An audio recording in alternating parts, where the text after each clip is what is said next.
Hello and welcome back to the Kat-Chup. Now, I've got someone with me today who you guys all know and love, but what you don't know is that he's a huge Shaun Johnson fan. I'd like to welcome you to the show, Guru. Yeah. Wasn't that a tough break? That was a real tough reality check. And then Kat made me relive it all this morning and is doing it all again now. So that was really good. I have probably never just looked like a more out and out loser in my entire life. And you know what? I actually thought, Kat, you know what? When SJ followed me, I got excited. So I thought, I'll be raw and honest with people. Just remind them that I am just a footy fan down to the core. Yes. And that I've still got that fanboy in me. And my God, the tables were flipped on me. I look like an idiot. For those who missed it, do you want to give a brief rundown? Not really. Okay. If I'm being honest, not really. Shaun Johnson followed me on Instagram. I got the notification. And there's I don't know, Kat, there's like a handful of guys in this game that when when you interact with them or whatever, that I get a little bit excited. SJ, your Latrell Mitchells, like the KP, the out and out superstars of the game. So I got a little bit giddy and I thought, you know what, I'm going to be raw and honest with the audience. I'm just going to tell them how it is. Just remind them once again that I am just a footy maniac at heart, a massive fanboy. Put it up there. I thought it was an omen, got on Shaun Johnson to score 2 tries this weekend. That'll be my about even bet. And then I just got inundated with Warriors fans who screenshotted, which I don't know how much spare time you guys have, but sort your shit out, went to their page, went to his following and couldn't find me there. He's like, you're not even following it, you're making it up. And I'm like, fucking weird thing to make up. But anyway, turns out he's not. So I sort of had to backtrack and I was like, big old Narbra from SJ.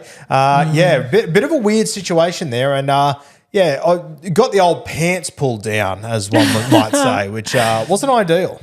And I just want you to know I didn't bring that up so that you would have to relive it. It is very rare, and I spend 3 days a week here with you in the Centre of Excellence.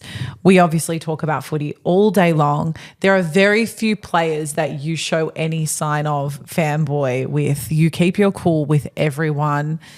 I just actually thought it was really nice to see you get excited over SJ, and I was a bit disappointed for you. Yeah, I thought it was nice too. And then SJ with the big old middle finger coming my way. Shout out to you, Shawnee J. I assume you're watching this because you phantom follow me. Yeah, good times. I think it's good to be humbled sometimes, Kat. Yeah, I think that was a little accidental, when you're scrolling through and you hit follow. He just picked the wrong guy because you went and made content about it. Yeah, I think he might have been trying to follow NRL Roast and got the Wish version. So can't win them all. I always thought it was the other way around. Well, no comment. But SJ, we're coming for you. We're going to get that follow one day, like a real follow. And when I do, I'm not going to say shit about it because I am damaged goods now. I rate it. You're not damaged goods, but I do think off the back of this, retribution in an SJ follow. I hope so. Yeah. I'm hoping so. Okay. And I'm going to be on him to score 2 tries this weekend, despite what he's done to me and how he's hurt me. But, we'll see how we go. Anyway, humbling moment to start your week. Very good. I deserved it. Yeah. Well, you mentioned the weekend and you were at the Para game. I was at the Storm game. I'm going to throw to you first because it was pretty exciting. You were down in the field zone doing your thing again. Do you want to tell us about it? Field Club, Kat. Sorry. How dare you? Now, if Parramatta's watching it, that's the last time you invite Catmandu there. The Field Club brought to you by Jim Beam. I actually had someone come up to me and say, I love how you read the script every time, the best game day experience in rugby league. And a little fun fact, it's not a script they've given me. It's just my opinion. I absolutely love the place. I love what Parramatta's doing with their social media at the moment. Obviously, we're involved in it sort of every few weeks, which is great to see. And honestly, I took, because Kat absolutely brushed me. She gave me the old Shaun Johnson Uso, and she went down to Melbourne. I was left on my own to go to the Parramatta game, so I brought my best mate with me. Shout out to little Nico, and we went out to that game. And I actually, when I was there, I said to Nick, I've got to organise his bucks in a few months' time, Kat. And I said, would you like to do this for your bucks? And he's like, I would love to do this for my bucks. And there was a couple of boys there that were getting stuck in and whatnot. You go via the Parramatta Eels, via Combank Stadium. It's an area that you can go to. It costs a few $100, but you get free drink, you get free food. I was absolutely stuffed by the end of it, like a fat lady's sock. I was all over the place. Fantastic food. It was great. Grog, Jim Beam, all flying. And then you get to stand on the actual sideline and watch the game. You've got a seat in the stands if you want, but honestly, everything you could possibly want. And just to take it to another level, Parramatta always looking to level up, Kat. They've got a ping pong table now. Do they? Yeah, which I'm a big Did you give it a guy. go? Yeah, I'm a big Kalen guy. I absolutely love a bit of ping ponger. So yeah, we got stuck into that. Really good fun. The players literally run through the hey diddle diddle of the field club there as you're having your food, you're drinking, all that sort of stuff. Injured players walking around all over the place. It was just fantastic. And like where we were sitting, Kat, where we were standing was directly behind the like the HIA booth. So it was really interesting watching how all that plays out. Every single player that subs off and comes off, they walk directly past you. They're meters away. Seeing Jason Taumalolo from 2 meters away was one of the most intimidating things of my entire life. It was fantastic in the field club. We then got to go upstairs into like the Channel 9 sort of media room and have a look up there at that unreal view. Such a good stadium, CommBank. You would have gone there for a heap of events. Oh, I've been there so many times. And whenever it's on at CommBank, Souths are playing or anything like that, I always try to get there. Yeah, unreal. They had it was actually funny at the game, and we had our passes allowed us to go out onto the field at the start of the game when they ran out. So anyway, me and Nick, I said to him, just record this. We'll get some good content out of it. And there was like a line of people there that were standing there, and I just thought, they must be the field club people. And because I was talking to Nick and I was doing content, I didn't really take notice. Anyway, we're standing at the end of the line, and James, who's the head of social media or something at Parramatta, comes and grabs me, Nick, at the end of the line. He goes, "Hey, I don't want to be rude, boys, but you're standing in the old boys Parramatta's tunnel." And I looked around, it was just like all the Parramatta greats. He went, "Can you fuck off?" So we got pushed to the side of that. So we're sort of standing off to the side, and I'm sitting there thinking, oh my God, I can't believe I just got asked to get out of the former players' tunnel for the Parramatta Eels. Why the hell would I put myself there? I mean, you are the guru. The real guru, Eric Growth, was there, the OG guru. This was before you were humbled by SJ. Yeah, it's been a humbling weekend. It's been a very humbling weekend. I'm then at one point standing there watching Parramatta warm up going, Mitch Moses has got a bit of carry on. He's fine. He was in his jeans and stuff, but he's kicking the ball around. He looked good. Then he got close to me. I realised it was Trent Barrett. The guy still looks like he's 18. Unbelievable. What an adventure you had. It was good fun. We had a very good day. The boys that won the prize, they drove down from Ballina, Brian Kelly country. They actually, it was actually funny, some of their old boys used to play first grade for the Sharks, I think it was, so they knew a lot of these Parramatta guys. So they were actually invited into the tunnel, and I was brushed out of it. Are you serious? Yeah, it was good fun. So, yeah, fantastic day out there at Parramatta. Honestly, if you're looking for like an event or something to do with the boys or the family or whatever, we've actually got I've got a Bucks lined up, and then my missus is desperate to go to the Souths game out there. I might actually get you on that if you want to come along. Yeah, too. I'm so yeah, we're going to go to the Souths game. Got the Dragons game later in the year. So Parramatta doing some fantastic things in content. We've had contact with a few other clubs this week as well, which we'll get to soon. Yeah. Doing good things in content. But yeah, super exciting. Take me to Melbourne. What'd you get up to? Yeah. So went to the Friday night Storm Bulldogs game. It was the first time I'd ever been to an NRL game down there. What I think is funny about Victoria as a state is that as soon as you enter, footy is no longer the footy that we know and talk about. It is AFL, which is always an interesting experience, especially telling people like what you do for work and whatnot. They just start to talk about AFL, and I know nothing about it. But I took my friend Kat, who, yes, we have the same name. Melbourne Kat and Sydney Kat. We took on the game. We were a bit late, missed kickoff. But what happened there? Melbourne traffic. Yeah, right. Yeah, it knocked us the to old 6. Melbourne left hook. Yeah, those hook turns. Yeah. They'll get you. Lucky Kat knew, where to park and do all of that. But, we were late. Anyway, we went in and we sat near the kind of the kennel, whatever they had down at Amy Park. And it was really nice. The viewing is so good down there. It's quite reminiscent of CommBank and Suncorp. Those seats, that first elevation, I guess, you feel really close to the action.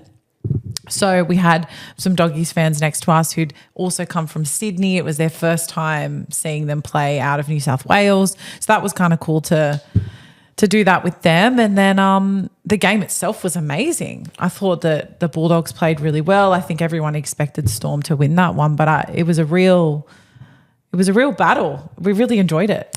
Well, you're actually my eyes and ears for this game because I actually didn't get to watch this game. You missed out. Yeah, I was actually, me and my missus went and stayed at the casino. Actually, I'll tell you a funny story. I already told Kat this one. But okay. we went for dinner on Friday night, right? And we're sitting at this, pretty fancy joint at the casino. What's it called?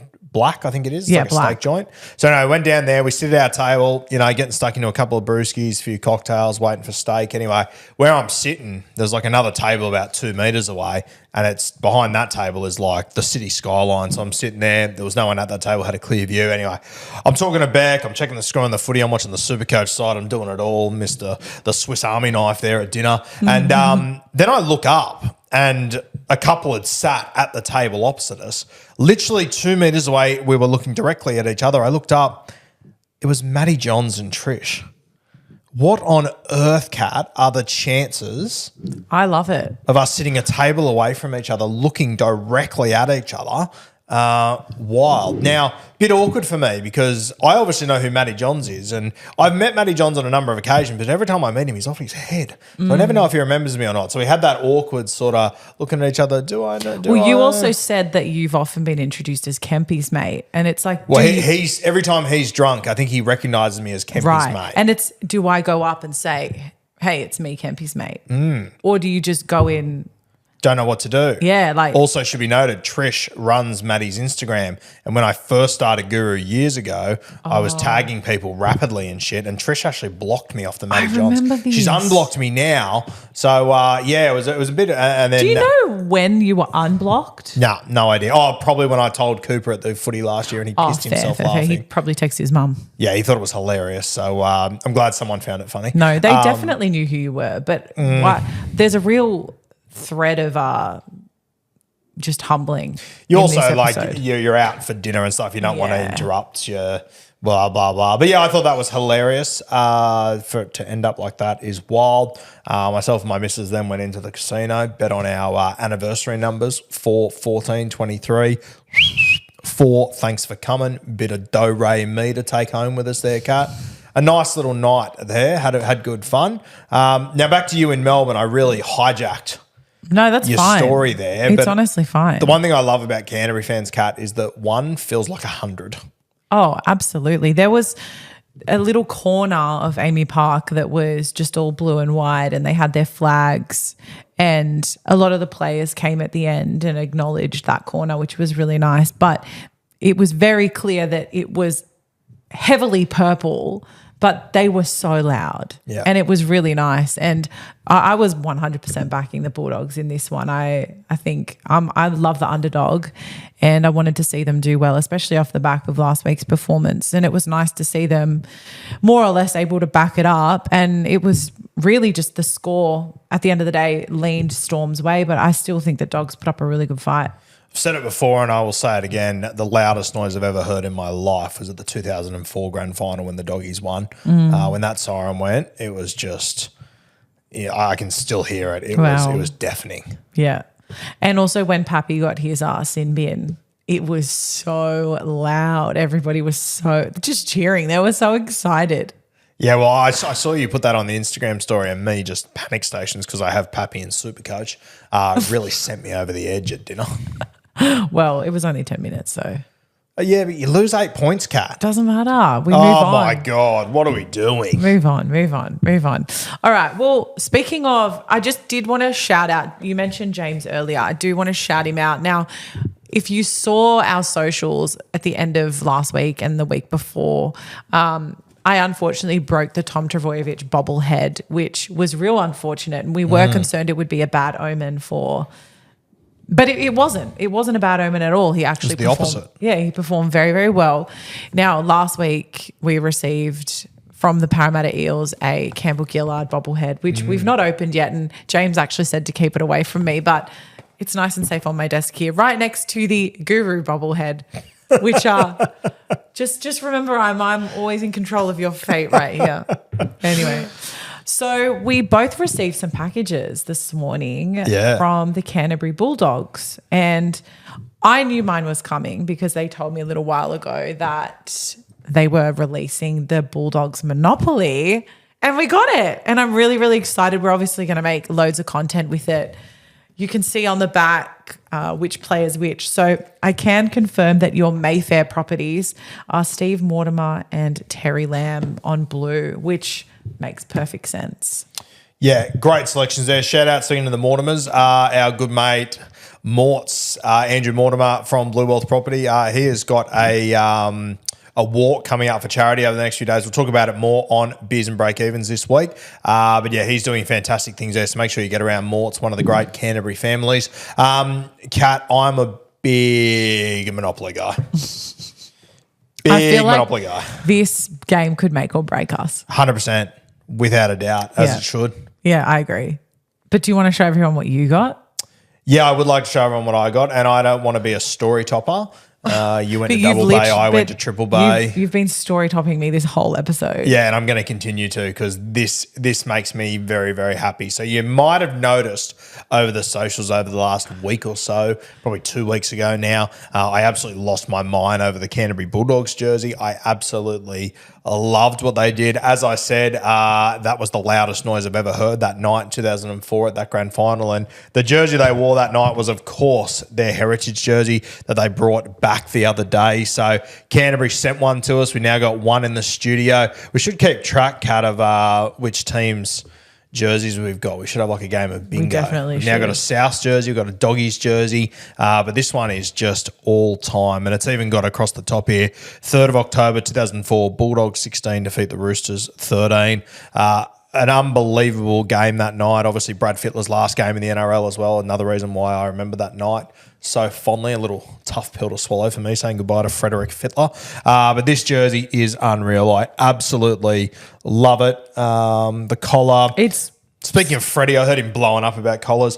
Love you to bits, Freddie, but please shut up. Just let people enjoy something in life, for the love of God. Like, if you're gonna pull on something, if you're gonna pull on a collar, you'll pull on anything else. Do you know what I mean? Like, that sounded really weird. I don't know where we're going with this. I think all of a sudden Freddie might be a huge fan with the avenue we're going down here. I'll let you take the floor, Kat. Continue. Well, you know what? I feel like this is actually a perfect transition to what? To Danica Mason and Kalen Ponga's little incident that happened.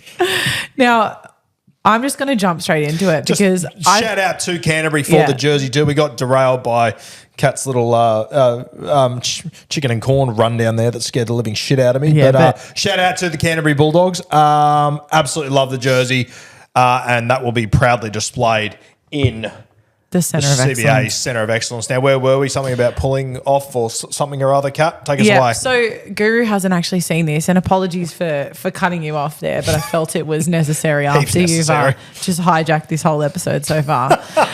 But if you could please scroll to the Danica Mason, Kalen Ponga link that I've provided you. Now, as I said, Guru's not seen this, and if you have, you know how funny it is. We had Adrian Petrovsky and Changa Boy 1977 both ask us to react to this on the episode today. So I'll let you have a gaze now. Were you thinking that you might have to come off, or were you pretty determined to stay on? I'm never going to pull myself off. That sounds a bit weird, but I was never going to come off myself. Was that the exact line we just said? I don't know if it was subconsciously just in there because I knew what was coming up today, but we couldn't have had a more perfect conversation before this.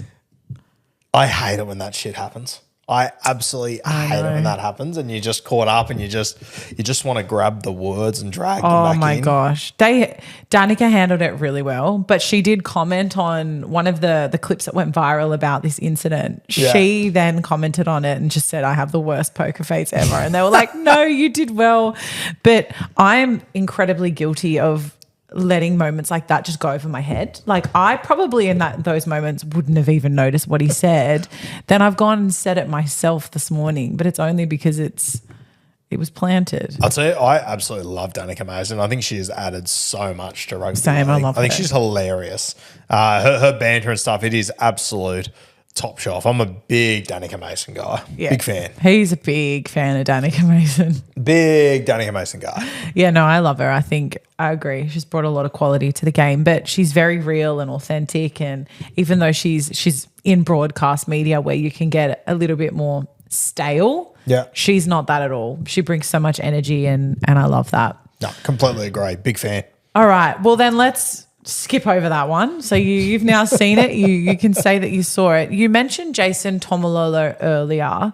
I just want to track back for a moment because you did tell me that there was a comment made about him at the end of that Parramatta North Queensland game that frustrated you a little bit. And I think the catch-up, as much as it's catching up on the positive social media stuff and the funny things like Kalen Ponga and Danica Mason, I think it's also an opportunity for you to give your 2 cents on things that maybe you didn't like hearing. Yeah, and look, Dean Ritchie, he's been a great journalist in rugby league for a very, very long time, but my God, we're just getting into areas of just yelling at clouds for no apparent reason over the last couple of years. And, normally I don't really care, but as I said, I was lucky enough to be at that Parramatta North Queensland Cowboys game. I was literally standing on the sideline. And Jason Taumalolo was the last to go into the dressing rooms from the North Queensland Cowboys. He stood out there for about 25 minutes with his arms crossed, very, very disappointed. I literally saw the moment when these boys organised this photo. The boys came over to him, asked me if he would have it. He walked over, he put his arms around mates, and I'm sorry,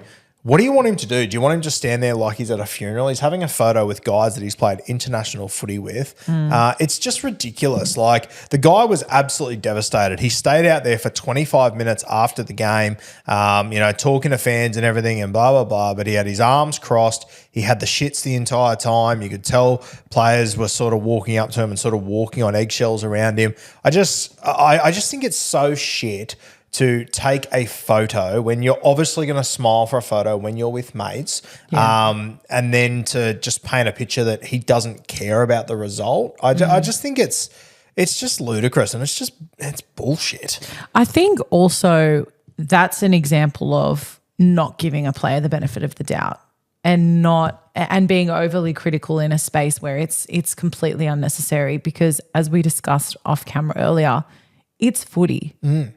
This is not life or death. I think there's enough going on in the world that we don't have to take a loss for a team as something that means that they can't even put a smile on their face. Yeah. And these are like guys that he would be really good mates with that, when you're playing footy and stuff, you might see these guys once or twice a year.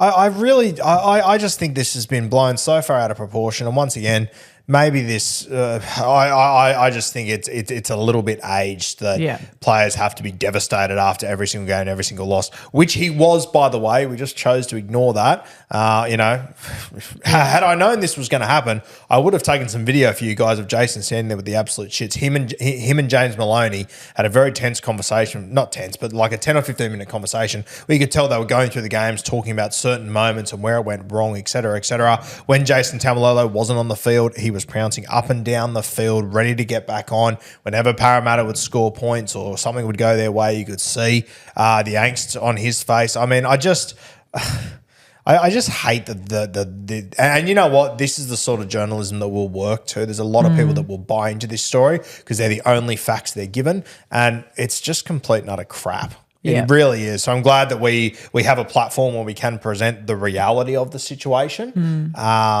It's just, I hate it when this sort of stuff happens, when it is just click grabby, negative rubbish that has just no substance to it whatsoever. And I think to your point, he wasn't happy. He's just putting on a smile. It's probably he's not associating the fact that he's catching up with a couple of mates just because the team just lost. It's not connected. It's not connected. It's trying to create a negative headline out of something that ultimately is just a human moment. It's a human experience when you see a mate and you smile. Yeah. And you take a photo. And this is where, Dean Ritchie would have sat down there looking for something to write. He could have written about Assi coming in and doing an incredible job, kicking the match-winning field goal for the side. Would it have got as many clicks? No. Probably not.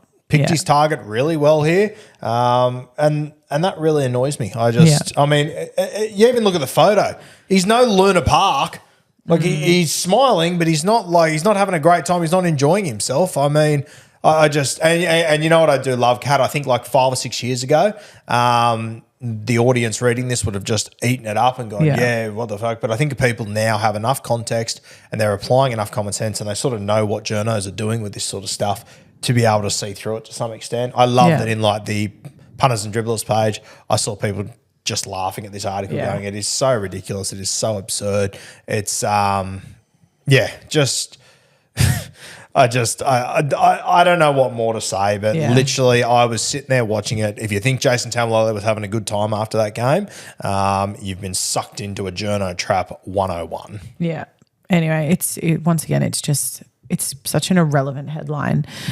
Now, something that I guess was reported on and we know that it was true was that there was an altercation between Ricky Stuart and Des Hasler.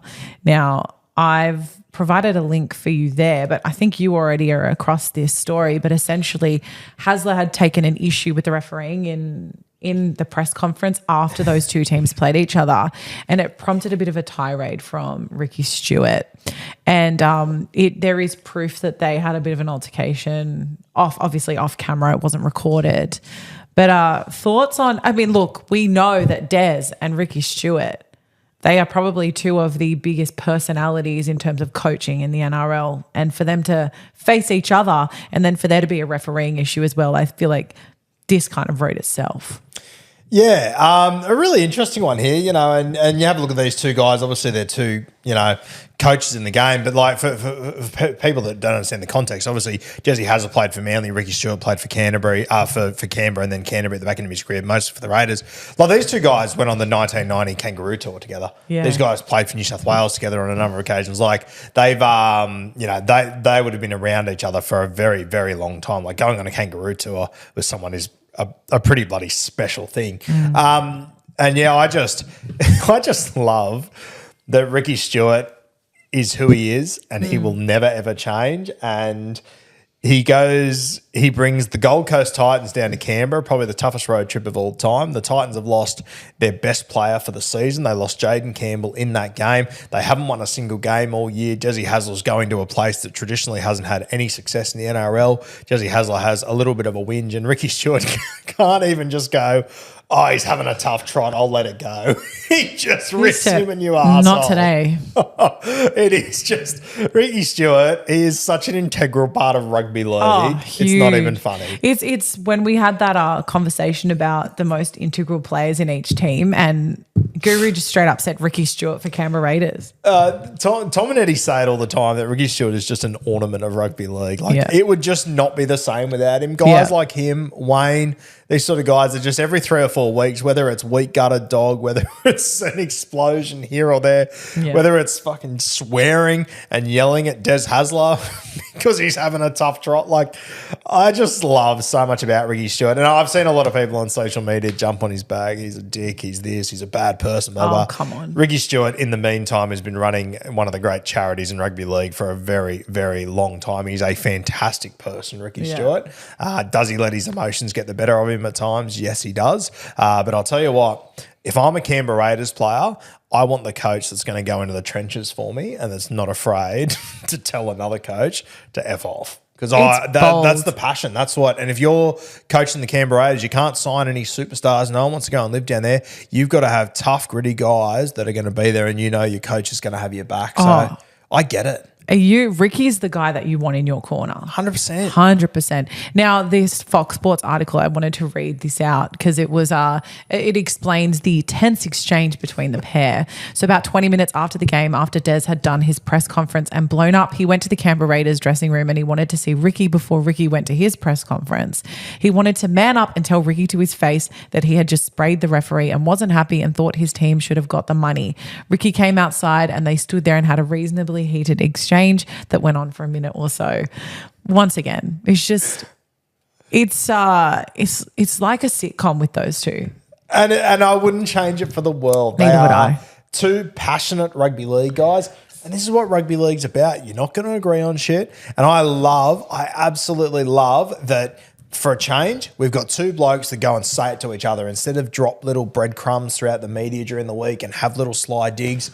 This is two men that have played the game at the toughest level and are mentally strong and can just go and find each other and go, hey, fuck you. And they could probably have a beer after as well. 100% they could. Yeah. If they were to catch up this week, they would have a beer, they would sort it out and they would move on. Yeah. And that's what I love about rugby league. Yeah, I love it too. And I'm going to transition to our next story. Speaking of not everyone agreeing, Random Stats Guy, shout out to him because not only is his content amazing, but you work with him a couple of times a week. You see him quite a lot. I've worked with him for various charity matches and whatnot. So he's a lovely guy. But he just hit 30K milestone on his Instagram. Now, for those who don't know Random Stats Guy, check out his stuff. He's as named. He is all about the stats to do with rugby league. And I want to shout out this one video in particular that he made, which was a clap back at all the haters. This one was recommended by Brandon Savage. He told us to talk about this today. Savs. Yeah, good Hope old you're well, Savs. bro.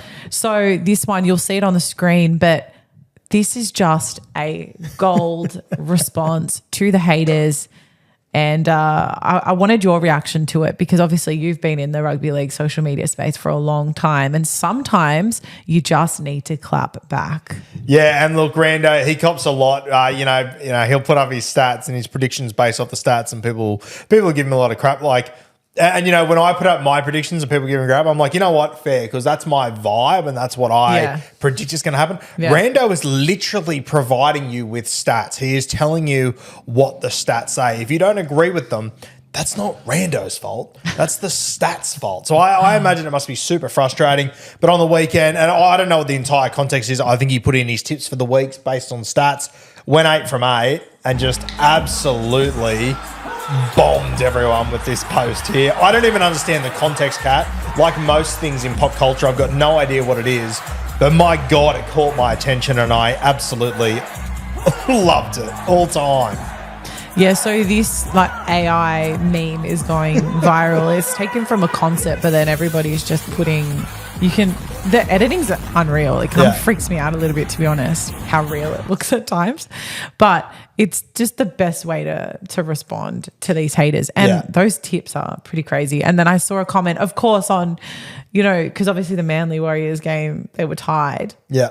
Someone was like, oh, you didn't get that one right. And he's like, a green tick is a green tick, bro. Just let it go. It's really interesting with Rando. Like a few years ago when he sort of came onto the scene, he caught my attention very early, Rando. And I actually, people that have been a long time listening to the podcast remember about 3 years ago, Kat, I was doing a podcast with him once a week where we'd sit down every Sunday night. He would go through his statistical team of the week. And what I'd do, I'd come with my team of the week and I'd guess it, and then he'd tell me what the stats said was the team of the week. And I actually dropped the ball about 6 weeks into it. I just got too busy one Sunday night, couldn't do it the next Sunday night, and we sort of dropped off of that. And it's one of my big regrets that I didn't keep doing that with Rando.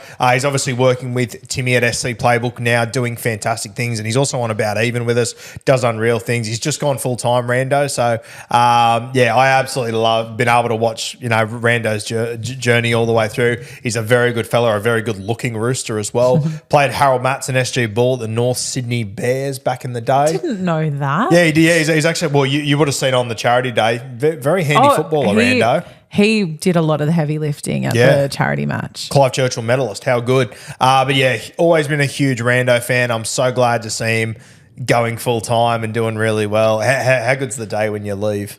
Your 9 to 5, Catman. Oh, it feels great. I remember that day very fondly. Yeah. It was very nice. Very, very good. I think I remember talking to you in the lead up to your day, actually. Yeah.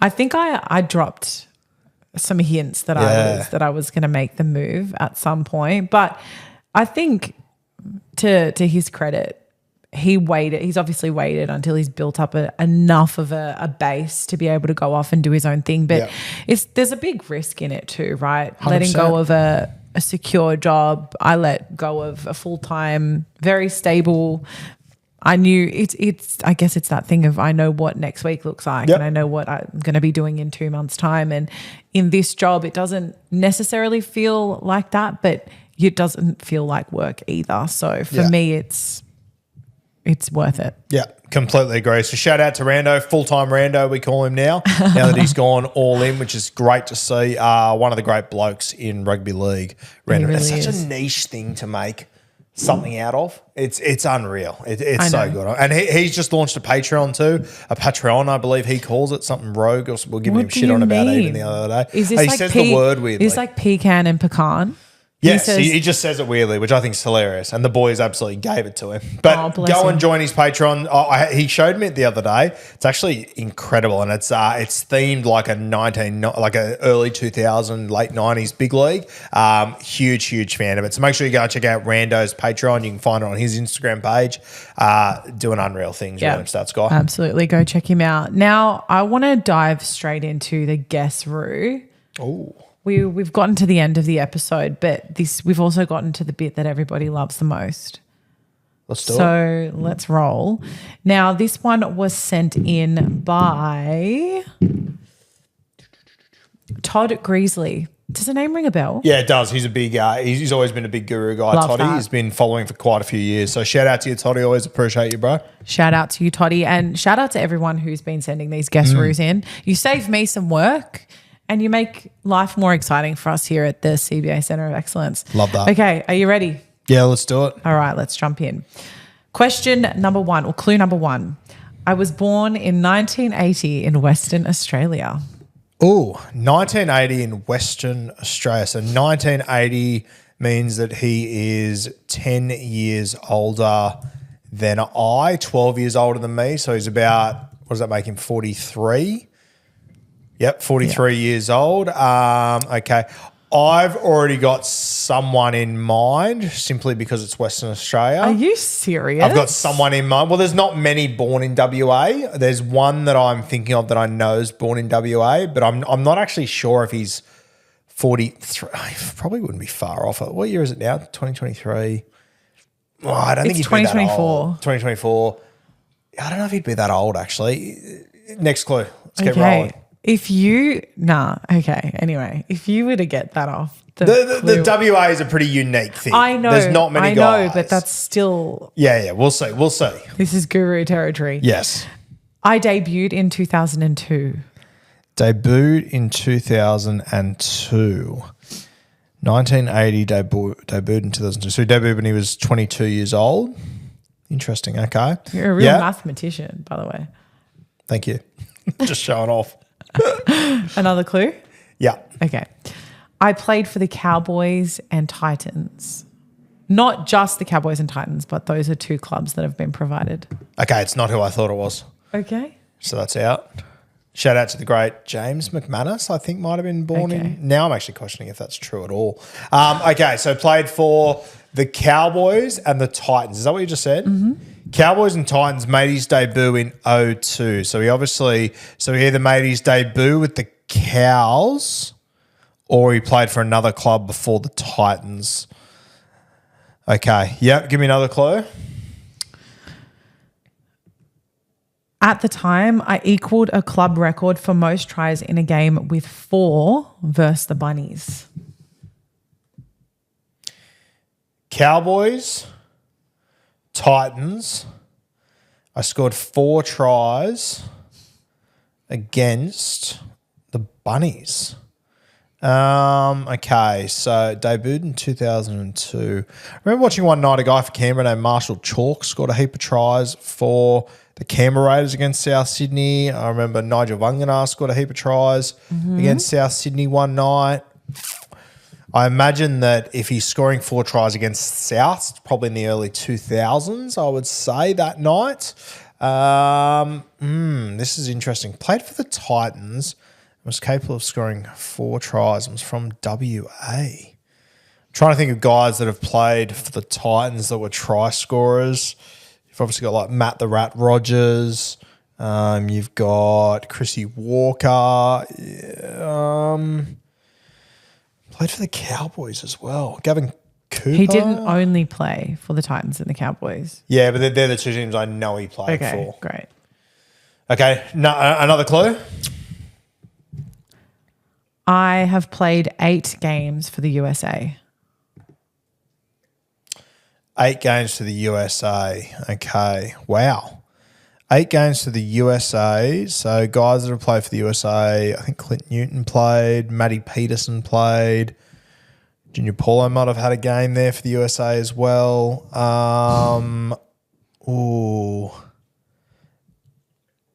Matt Peterson, Sideshow Bob, maybe? Is it Matt Peterson? It is. Matt Peterson, Sideshow Bob, one of the greats. Yeah, and it's funny, the next question was that he has a nickname from The Simpsons. Yeah, mad. Yeah. Sideshow Bob. Very good player, Matty Peterson. Can you get up his career for me? I'm looking at it. So he obviously he scored 4 tries against South Sydney for Parramatta, I would say. Yeah. And then what? Who else? I don't have that much of a recollection of him playing for the Titans, to be honest with you. Well, So he played Parramatta, Titans, Cows, did he? he played Cows, Eels, Titans, and then the Wakefield Trinity Wildcats. Oh, yeah, he was part of the inaugural Titans side. What years did he play for the Titans? 07, 08. Yeah, so he was part of the inaugural. Yeah, right. I think it was him and Chrissy Walker that were the wingers in their first game, potentially. Yeah, and he started at the Cows, did he? Yep. I forgot about that. How long did he play at the Cowboys for? Well, he only played 8 games there, and it was in 02, and then same year, 02, he switched to the Eels. Yeah, right. Okay. What website are you on? I'm on Wikipedia. Wikipedia, yeah, okay. Yeah. I actually think Matty Peterson, I could be wrong, but I think in the games he played for the USA, obviously he was a winger, Matty Peterson. I think there was a chance that he might have played like halfback or 5'8" in those games because obviously when you get to those sides, Bit lacking in depth. guys have to jump around and whatnot. I could be completely wrong here. I'm about to get it up, but I've got a feeling that I actually didn't know he was from WA either. That didn't give it away. So he played, what did he play? 7 games for the USA. And none of them at 5'8". Was talking straight out of my ass, Kat, so that was good. 3 games at fullback, 4 on the ding-a-ling. Matty Peterson, I like that. That's niche. It's a really good one from Todd. Yeah, I like that. Very love good. It. Well, guys, that's it. We've done the catch-up. We genuinely caught up, which is great too. We did. For those who don't know, this is quite literally the first conversation we have every week. So we are quite literally catching up on everything. But thank you again to Canterbury Bulldogs for sending in the kit. We love it. It's gorgeous. Look at you just styling it right now. And obviously for the Monopoly too, which we will be creating content for, absolutely. Really looking forward to that. And then, thank you for the guest roo submissions. Send in any more. And guys, the show was basically built out of everything that you guys wanted to see over the weekend. So thank you for sending in all of your requests. Now, I don't want to give you any spoilers, but next week's episode, if all goes to plan, we have got an absolute cracker coming your way. Kat has gone above and beyond as she always does. And this is actually a little bit of a hint. It is a bit of a hint. To some extent. So So if all goes to plan, I don't reckon tell them. I'm just going to say the catch-up will look a little different next week. Yeah, and it's going to be must-watch shit. It is going to be unreal. Yeah. It'll look a little different. I'll look a little different. Yeah. You won't even be there. It'll be epic. So stand by, stay tuned for that. I'm so excited for it. Me too. All right, well, we'll see you next week. Cheers, legends. Until then, just keep sending in all your favorite bits. Bye, guys.